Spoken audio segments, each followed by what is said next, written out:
From the banks of the Colorado River in Lake Mead to the homes and businesses in Southern Nevada, welcome to Water Smarts, the podcast pumping from the heart of Las Vegas, where we engage with the experts who keep the water flowing throughout Southern Nevada. I'm Bronson Mack.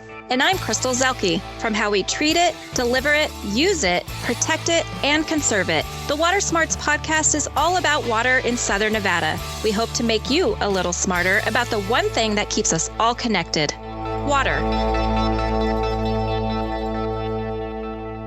Hey, Crystal, how are you today? Doing good, Bronson. It's summertime here in Vegas. Yes. Is it officially? I think I think this week that we're recording this is the official summer solstice, which we've been really lucky so far not to have super hot weather. Right. But you know what it does mean? It means you need to drink more water because we're all dehydrated with this Great summer. So, yeah. So I always have my hydro flask with me wherever I go. Like that thing is like that poor thing. I've dropped it on my toe. I've dropped it in the driveway. I've dropped it everywhere. It's all bent out of shape, but I literally carry that everywhere with me and I fill it up. And the other day as I was just kind of grabbing some more water on the go, I was thinking about everything that it takes to bring that water to me all the way up to my house in Summerlin, from Lake Mead to a treatment facility, through our reservoirs, through our pipe systems. Yep. And I know a lot of people don't think about that. We take it for granted when we turn on our tap. What about you? So true. We all take that for granted. And that's kind of a good thing because it just reaffirms for the community that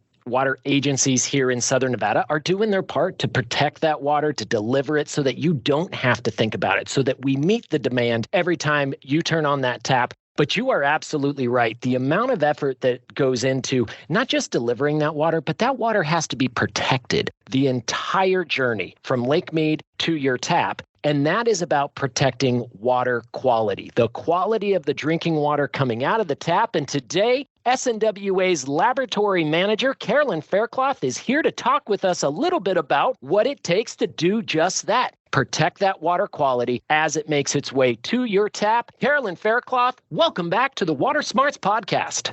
Hi, Bronson and Crystal. Thank you for inviting me back to the Water Smarts podcast. It's great to be back talking water quality. Well, we are so glad to have you back, Carolyn. And, obviously water quality is a topic that we may not think a whole lot about as users of water, but there is a whole lot of work that goes into protecting that water and making sure that it is safe for our community. Can you just share a little bit with our listeners about why our water quality here in Southern Nevada is so high and really some of the most reliable water in the nation?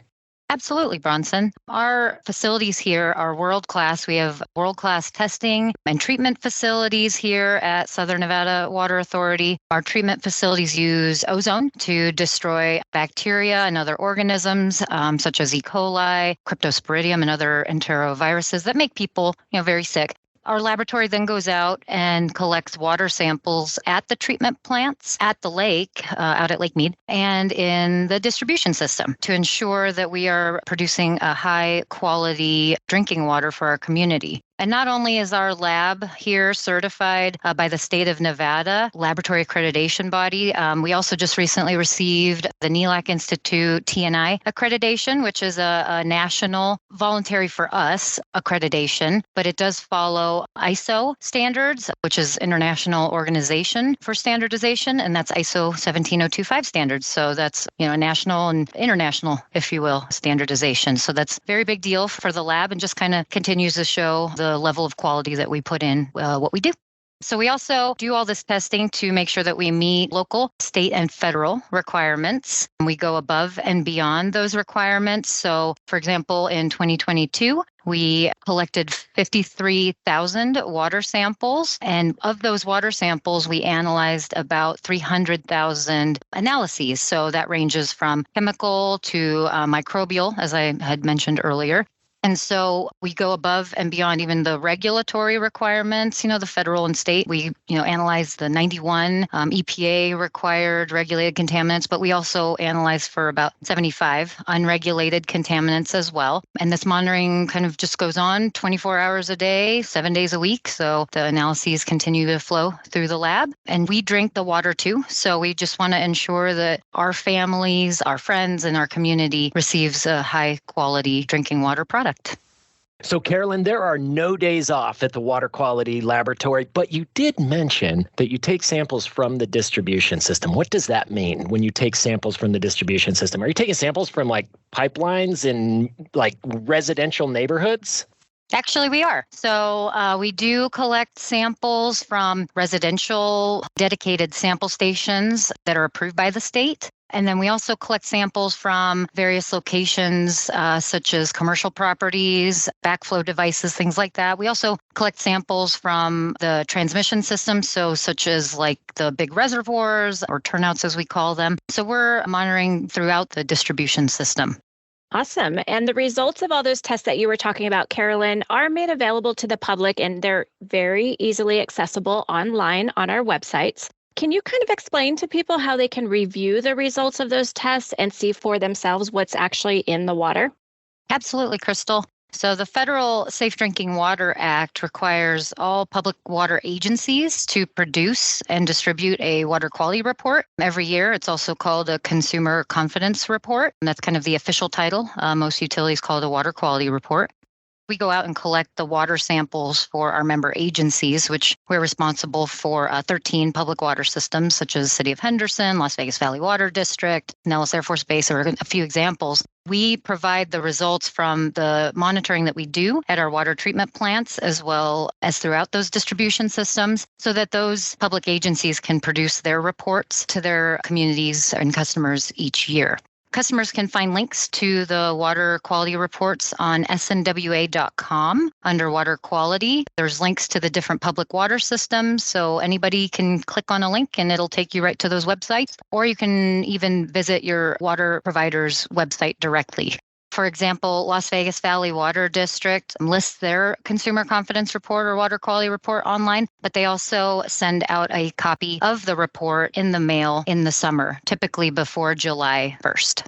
So you can get access to water quality information directly from the Southern Nevada Water Authority website, Las Vegas Valley Water District website, as well as the City of Henderson and North Las Vegas, if that's your water provider. And you mentioned that the water quality report comes out in summer, and the Las Vegas Valley Water District is mailing that out to their customers, making that all transparent and accessible to the community. Carolyn, you mentioned that there are 91 regulated contaminants for which your laboratory and water quality technicians and scientists are monitoring and testing for. And the EPA oversees the administration of the Safe Drinking Water Act, and the Safe Drinking Water Act then requires that the EPA set national health-based standards for drinking water. That's to protect public health against any naturally occurring or man-made contaminants that might be found in drinking water. But can you tell our listeners just a little bit about some of the contaminants that the Southern Nevada Water Authority tests for? And then what do we do when we find a contaminant?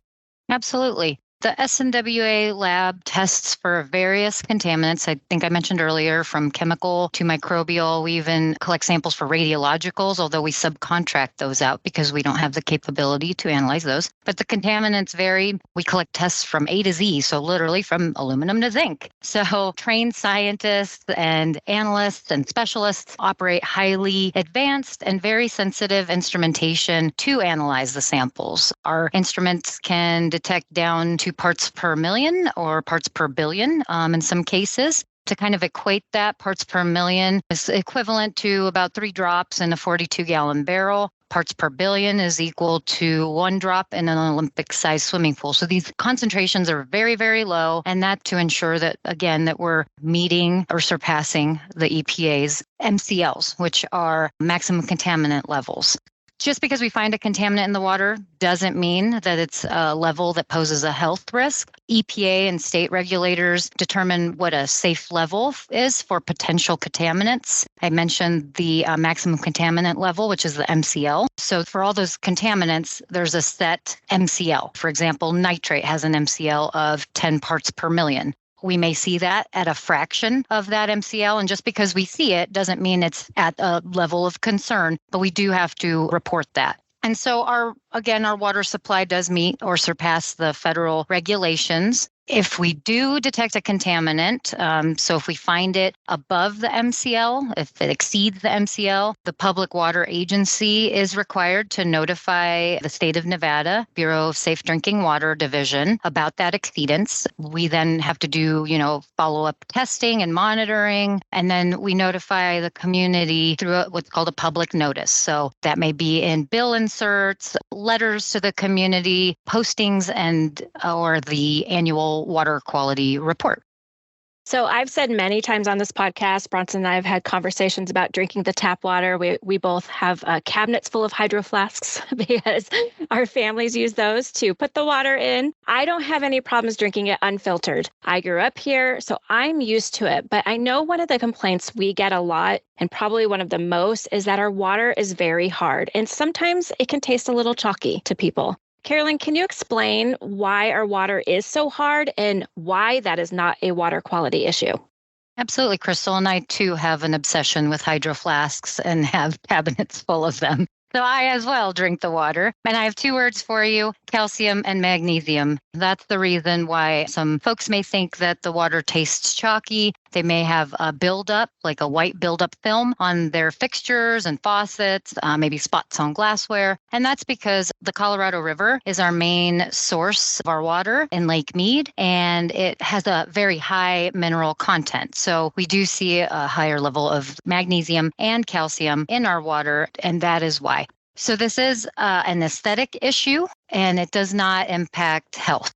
Carolyn, thank you for addressing that. I'm glad you talked through a little bit about the hardness of the water. And, we get that question a lot. Look, the Colorado River winds through miles and miles of canyons before it makes its way here to Lake Mead. I mean, it even comes through the Grand Canyon, right? And like you said, it's not a safety issue. But if you don't like the taste or don't like how hard water affects your house or your plumbing, you can certainly invest in a home water filtration system or a water softener. Helps to address some of those aesthetic issues. From a taste standpoint, we always encourage people, you can fill a pitcher of water and put it in the refrigerator. That helps to improve the taste. You can always put a little citrus in there too. Very helpful in that. And a lot of the refrigerators that people have in their homes already have active carbon filters on them. So they are already helping to improve that taste to your own preference. But Carolyn, before we go, can you explain what type of information people can find in their water provider's water quality report? Absolutely, Bronson. Generally, the water quality report is required to include the water source information, as we were talking about the Colorado River, and some groundwater wells in some of the public water systems, such as Las Vegas Valley Water District. And what that gives you is the information, or gives the consumer information of where their water, their tap water, comes from. It also will include an abbreviated list of monitored contaminants, but only those that are detected. So I mentioned earlier the MCLs will be listed. Those maximum contaminants are listed. The levels of the contaminants that we may have seen throughout the year's worth of monitoring. Again, not that we've exceeded those MCLs, but it's just in there because we detected it. So we want to just make it transparent, make customers aware of what is in their water. In addition, there's the minimum and maximum and average levels of those contaminants for the past year, just trying to be transparent again as to the different levels that are throughout the distribution system. Other information is where you can find water assessment for those contaminants that were monitored. So, there should be a phone number to call or a URL to look for more information on a water assessment for the public water system. Water utilities may have similar test results as each other because SNWA again provides the results for the monitoring at the treatment plants. All public water systems need to put the water treatment plant's results in their data tables as well. Again, folks can find links on the SNWA website, so snwa.com under water quality. And again, there you can find information on the water quality reports. Sometimes you might find full summaries of data, as well as frequently asked questions about things like, as we mentioned earlier, hardness or taste, things like that. And then also some of the potential contaminants that could be in water just in general. So there's a great frequently asked questions page on SNWA and LVVWD websites.